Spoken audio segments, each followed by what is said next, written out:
Hello everyone and welcome to part 2 of the Ultimate ThinkPad T430 or Ultimate Windows 7 laptop build. Last time we installed an IPS 1080p display upgrade, and today we'll be installing a new battery and a keyboard, a 7-row keyboard in fact. So let's talk for a second here about what I am planning to do, because last time I spoke about this project, I said part 2 would take a long time because I was going to wait until I had everything. Well, I had the opportunity to get 2 things in a short span of time, and I figured I might as well just do a part 2 now. This is plenty for a part 2, and then part 3 will finish things off whenever that happens. So, let's start with our new battery. Now, the original battery in here is, as far as I know, original to the machine. It's this guy here, Lenovo 70 Plus. This is the 6 cell.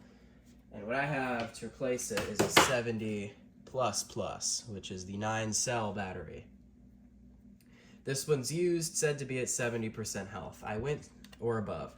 I went with this option because I decided that it wasn't worth sending in the 6 cell to be rebuilt if I could get so much better life with a 9 cell. So what I'm going to do is I'm going to put this in, see how well it lasts, and then this should be better than the original one that was in there, and then hopefully it's enough that I can use it for a little while just like this, and then eventually, when it gets bad, I'll send it into Chan's battery rebuild in Canada to get it rebuilt. But let's see first how this works. Alright. So, let's take a look at how it looks now. Pretty okay. There's some wear on there, but nothing too bad. Let's first see if it boots.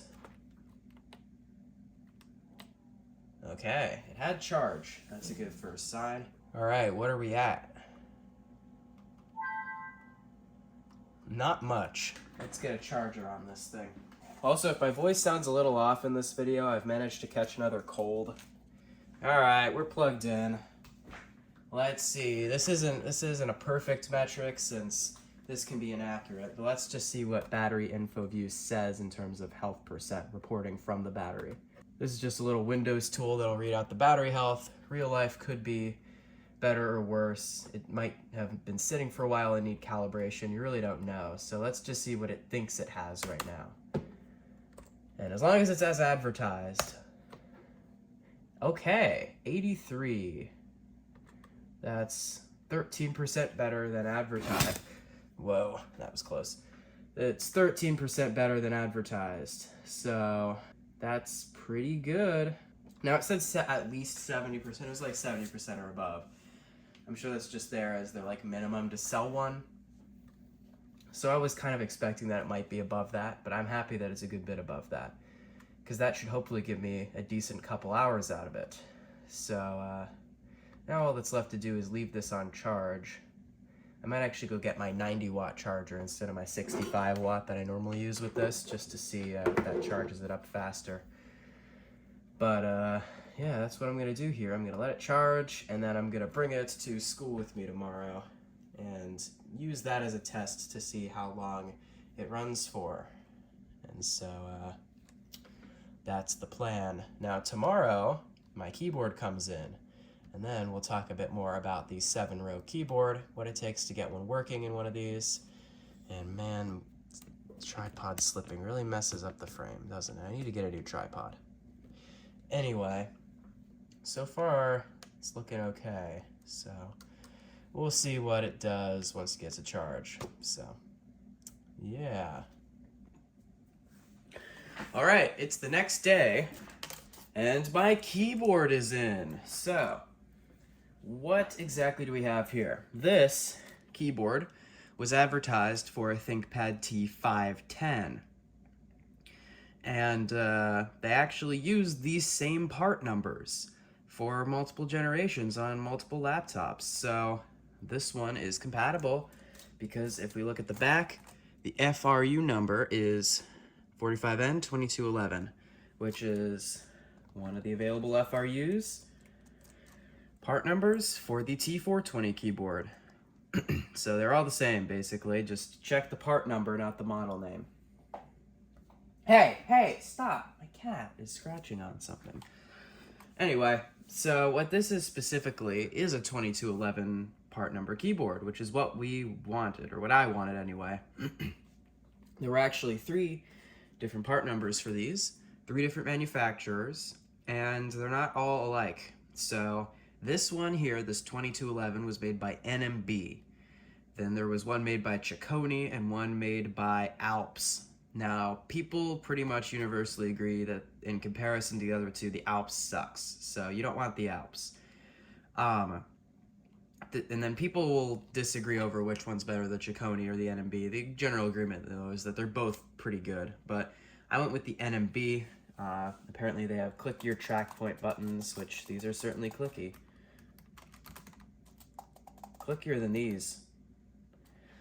And a more like mechanical feel, and it's hard to tell with that not installed, but these keys do feel quite nice. And so we have to do a few things here. The first is we have to actually do the physical swap. That's going to involve taping over, isolating a couple pins from this connector somehow, which we have to do apparently because of the backlight option that was available for these. This one isn't backlit, but apparently you could burn something out if you don't do that. There's a pretty good chance you won't. I think usually what burns out is just part of the wire and it won't affect anything, but people have like said that sometimes bad things can happen, so I don't want that. I'm just wondering how I'm gonna do that because these are very small. So then next in the physical install, the like tab locations and stuff are different on these, and you can either like cut the tabs off the keyboard, I believe, or apparently you can also just fit the keyboard below the surrounding palm rest bezel here, and that's what I'm gonna do and see how that works. After that, I have to flash the computer's embedded controller in order to get some of the keys working, because some of these keys are different. Like there's no dedicated scroll lock key on here from the looks, and no dedicated pause key and stuff like that. So if you want all keys working, I think there's a couple that don't after the flash. Like I think function something for sleep doesn't work or something, but it pretty much gets it fully working. But I have another problem with that. This is running, I believe, the latest BIOS, which was released in 2019 to mitigate Spectre and Meltdown. But apparently the EC flash won't work on the latest BIOS, so I have to do a BIOS downgrade. So this is going to be a bit involved, which is why I'm making this a whole part of the process here in its own video, along with that battery, which, by the way, I got the opportunity to test today. It made it through nearly all the day before it dropped down from somewhere in the 20 or 30% range down to critical. Probably because it needs to calibrate. But the point is, it lasted me through nearly my whole day, and I can plug in during a couple times every day. So it's perfectly usable and no worse, and likely better as well than my Latitude that I was previously using. So battery is satisfactory for now. Anyway, with that, we now need to take this computer apart. Probably don't need to take all this out, but I'm going to just in case. There's the main SSD.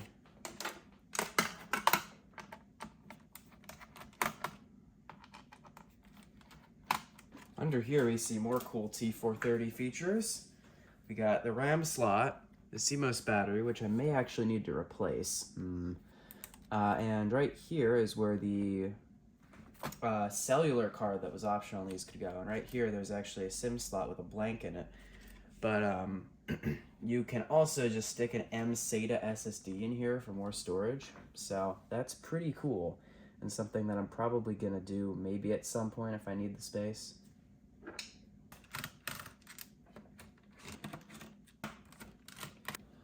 Let's pop some parts.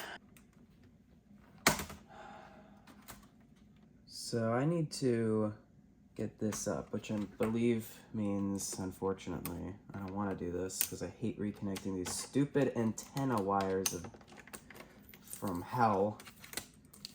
But I'm taking out the thing that I can't find the right screws for. All right, next we've got 2 mini screws.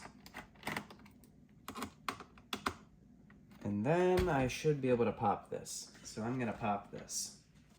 I have to say, working on these T430s is pretty easy. I like it. And there's my bodged speaker wire that I snapped and had to resolder. Alright, so theoretically now this should fit if I put the keyboard in and then put the palm rest in. But I'm not doing that yet because I need to figure out what these pins I need to isolate are, although this looks near impossible, so I might just chance it if I can't find an easy way to do this. But people have it figured out, so I should have it figured out too. This can't be too bad. Alright, so it turns out for the mod we have to remove these screws here. It says we do have to pop this bezel off. So let's try to do that real quick.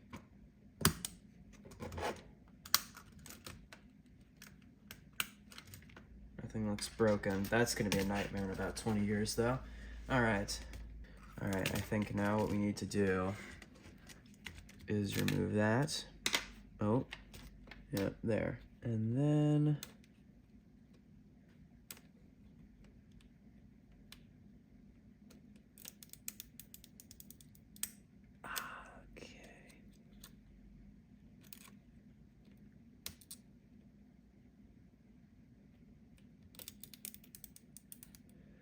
this is the scary bit here, because I do not want to cause any damage here. But apparently there are 3 pins to isolate here. And I think it's these. Check this for yourself. This is not a guide. This is me doing it as a fun project, and you're watching me do this project. Look up a guide. I'll link one in the description. But I think it's these 3, except for the leftmost 3, except for the very leftmost one. So leftmost one not included, and then the next 3 over. So now I'm gonna confirm that, put a little tiny piece of tape over there, reassemble this, and then we'll plug it in and see if it works. That's the plan. All right, so there it is. Believe this is correct. That piece of tape is over. Now I've just got to get this back together and hope that it all still works. But that should have done it. Just that little piece right there. Alrighty. I got it all back together. It was a bit nerve-wracking.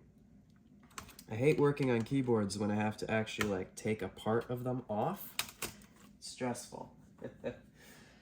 Because I always end up breaking something. But anyway, let's just quickly plug everything in and then test to make sure that our keys work. Some keys won't be working because I have to do the EC flash, but some will. So, yep.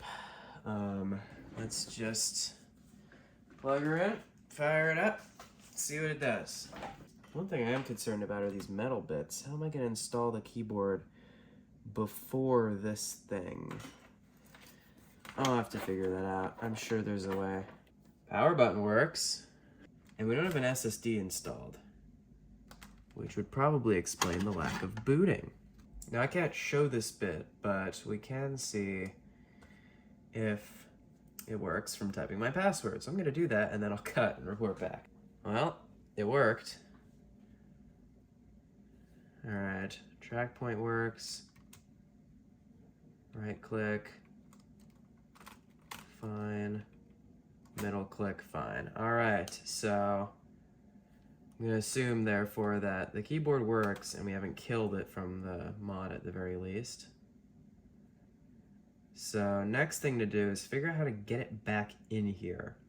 So first I'm gonna do the lazy way, which is try to figure out how the guy did it that said you can just put the keyboard in first here.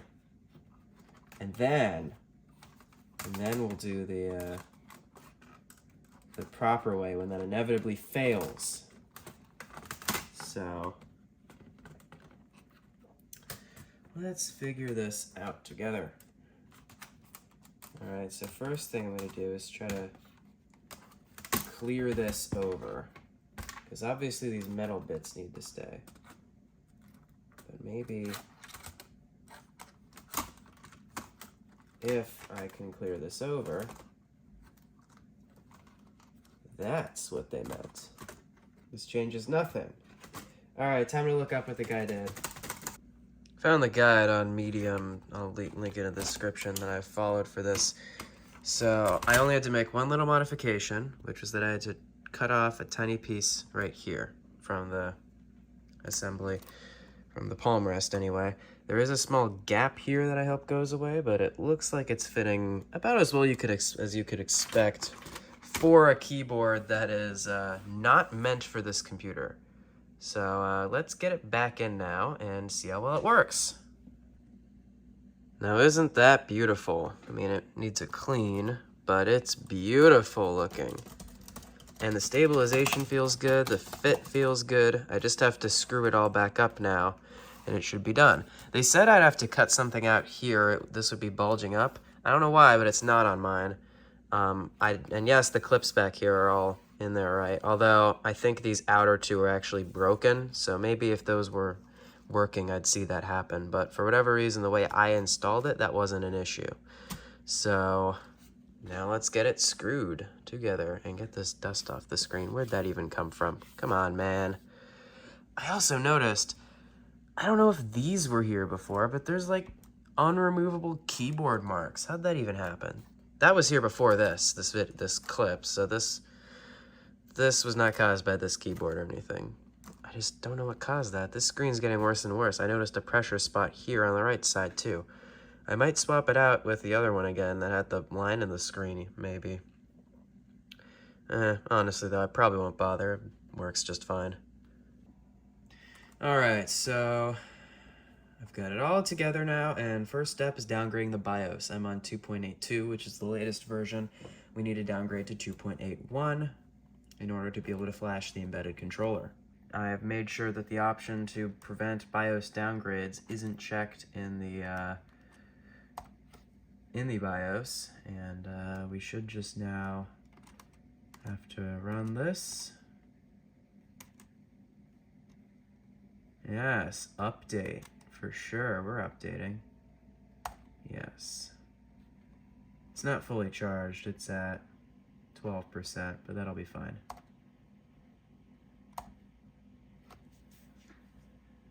Alright, go ahead. I'll take the time when it's updating to point out one thing, which is that the track point buttons and the whole keyboard in this area appears to be a little bit sunken in, almost as if a screw has been over tightened. It's not that, I checked, because there's a screw right here. It's not that. It's just the way it fits. It's not going to be perfect. It's a mod, it's a hack, but it's vastly better typing experience than the old one. The old one wasn't bad, but this one's really good. So I'll put any slight fitment issues aside for the improved typing. Secure flash. Can't be that secure. Someone's created a jailbroken BIOS for these that removes whitelists and other things. I'm going to need to install that when I get around to upgrading the Wi-Fi card. Alright, we're now on BIOS version 2.81, so we can now go ahead and create the custom embedded controller flash thing. But for that, we're gonna need Linux. Luckily, I've got Linux. That's what's on the secondary SSD that I'm at some point gonna replace with one internal, larger one. But for now, we're gonna go ahead and boot Linux. I'm also gonna go ahead, and this probably reset my boot options. It didn't, okay. I have it set to do the Kingston drive first. Alright, let's pull up the GitHub page. Aw, that's sad. Yeah, I knew this before, but our caps lock light doesn't work. And that's one of my annoyances with the old keyboard. There's no light on caps lock. There's no light for caps lock anywhere on the computer. So function F3 battery and function F12 hibernate will not work, along with the keyboard indicator, but all the others will. This is to get like function keys and other specialty keys working. Like these are supposed to go back and forward in a web browser, but they page up and page down right now. And all these computers are supported. You can mod any of these with this mod. So, pretty cool. At some point I want to get a W530 and an X230T, or maybe an X230, either of these, and do some similar modding shenanigans with them. Because hey, just because I have the ultimate Windows 7 computer doesn't mean I can also make the ultimate Windows 7 workstation laptop, or workstation, or ultra portable Windows 7 computer. This is just the general purpose on the go one, you know, since I can't imagine battery life on a W530 is very good. Let's open the console. God, a stupid name. Alright, let's make sure I have everything it needs. T430 image OF equals /dev/SDC. Alright, we're going to temporarily pick the drive as a boot device. First, I need to make sure BIOS boot options are set right, though.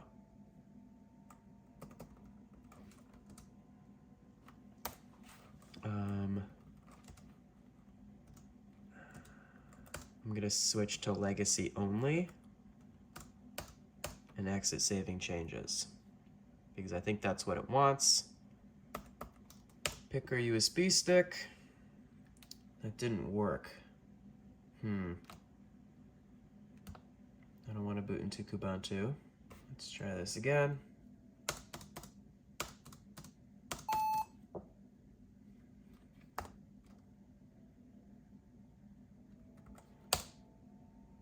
There we go. T430, patch, keys, patch. All right. I pressed the space bar. Space bar left. The space bar had to do there. I couldn't find the any key.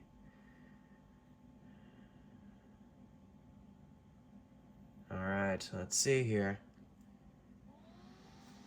There we are.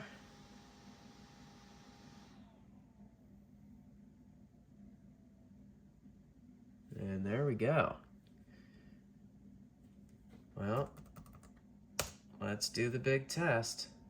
What we want to see, what'll tell us if it's working, is if these keys here act as back and forward keys instead of page up and page down. So let's test that out. All right, I'm here on my website now. This is my website here, macdat.net. I haven't mentioned it in a video, just in the description of things, I think, and on my channel page. But yes, I have a website. I do vintage computer like reference information and stuff. So let's say I'd like to find out all there is to know about the CTX EasyBook 800 here. I see that I still haven't added any images yet. Darn it. I see that someone dumped the driver CD, and then I checked and saw that, oh, they're all dead like mine is. Anyway, they work. There we go. I call that done. And this is a significant improvement from last time. We now have a battery that lasts multiple hours on a charge, which is nice, and we have a keyboard that feels really good to type on. And I'm very happy with the outcome here. I mean, yeah, the fitment's not perfect. There's some things that don't look completely perfect, but that there might be a bit off. But that's really nitpicks. The most annoying thing really is this, because I think it's making these buttons less clicky than they should be, but there's not really anything I can do about that. It's just how the fitment is going to work since it's a mod. Anyway, I'm going to go clean this now, so thank you all for watching. Part 3 at some point. The next upgrades are going to be new Wi-Fi card, quad-core CPU, and I feel like there's something else that I'm forgetting. Oh yeah, an upgraded SSD. So the CPU upgrade is going to involve a heatsink upgrade as well. And this all combined is going to end up being over $100. So it's probably going to be a while before I get around to that, because that's an expensive upgrade. So we'll see when I get to that, but part 3 will likely not be coming out for quite some time. But that's all I have to say. So thank you for watching. Have a good day. Goodbye.